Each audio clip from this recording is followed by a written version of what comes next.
In 1941, an old man began hearing weird noises in his home, but each time he went to go check them, he found nothing. He didn't believe much in the supernatural, so he plainly figured it was just the house settling. Unfortunately, he was very wrong. The strange incidents continued for 5 weeks until the old man, Philip Peters, found something standing at his fridge. It appeared to be an abnormally slender, tall man, and Peters panicked, swinging his cane at it.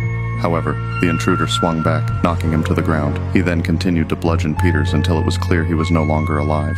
Peters' body was discovered later that day, but the police found no signs of forced entry and even noted that all the windows and doors were still locked. They did find a small trapdoor in the ceiling of a closet, but determined that it was physically impossible for anyone to enter it. Therefore, they never checked inside. Philip Peters' wife returned to the house soon after his death and hired a housekeeper to help her out. But once again, strange incidents kept occurring. They soon became convinced that the home was haunted, which led to the housekeeper's resignation and the widow's moving away. But even after the house was vacated, the neighbors still noticed apparitions in the windows and lights flickering on in the middle of the night. But whenever they knocked, nobody would answer. After receiving so many calls about this house, the Denver police decided to station 2 officers outside to keep an eye on it. And late one night, they finally spotted the figure themselves. They ran inside and immediately heard a door handle move on the 2nd floor. They bolted after the sound and made it just in time to spot a pair of legs climbing up into the closet trap door.